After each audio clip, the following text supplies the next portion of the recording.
భూమా అఖిల ప్రియ అనే నేను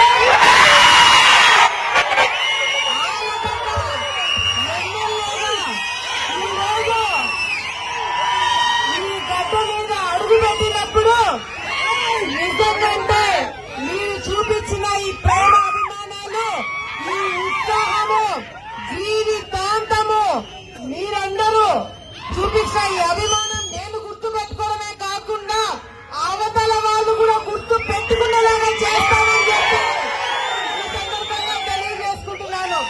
ఈ రోజు విజయవాడ నుంచి నేను వస్తుంటే మన ఆలగడ్డ తాలూకాకి ఎంటర్ అయిన వెంటనే పోలీసులు వచ్చినారు. ఏమబ్బా ఇంత జాగ్రత్తగా తీసుకొస్తున్నారు అని చెప్పి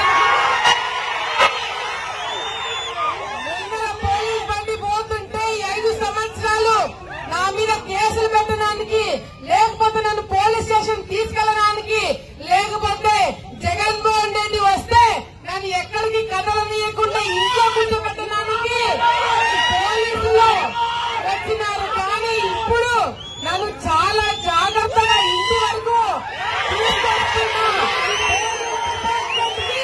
ధన్యవాదాలు తెలియజేసుకుంటున్నాను. నేను గతంలో కూడా చెప్పిన, ఇప్పుడు చెప్తున్నా. అప్పుడు ఏం చెప్పినా, చాలా మంది టికెట్ రాదనుకున్నారు. టికెట్ వచ్చిందా? చాలా మంది ఎన్నికల్లో గెలవలేమనుకున్నారు. గెలిచినామా? మరి ఈ రోజు ఆలగడ్డలో ఎప్పుడు లేని విధంగా మరి ప్రజలు బయటకు వచ్చి, కార్యకర్తలు బయటకు వచ్చి చాలా కసితో ఈ రోజు ఓట్లు వేస్తున్నారు. ఎందుకంత కసి ఉందంటే ప్రతి ఒక్క ఇంట్లో ఒక కేసు, ప్రతి ఒక్క ఇంట్లో ఒక ఇబ్బంది, ప్రతి ఒక్క ఇంట్లో ఈ రోజు బయటికి రానియకుండా కేసులు వేశారు. ఈ రోజు పాటలు పెట్టుకొని నా ముందే డాన్స్ చేసే వాళ్ళు ఎవరు తెలుసా? కేసులు పెట్టించుకొని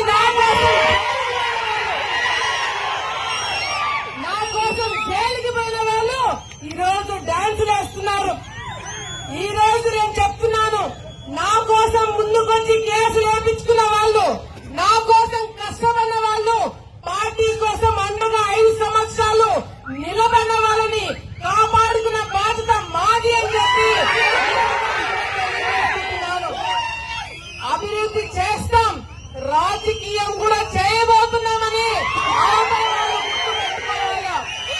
గతంలో 5 సంవత్సరాలు కేవలం అభివృద్ధి మీద చేసినాం.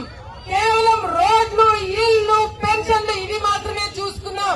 కానీ అప్పుడు ఒక లెక్క, ఇప్పుడు 5 సంవత్సరాలు అభివృద్ధితో పాటు రాజకీయం కూడా చేస్తాం, కార్యకర్తలను కాపాడుకుంటాము. మళ్ళీ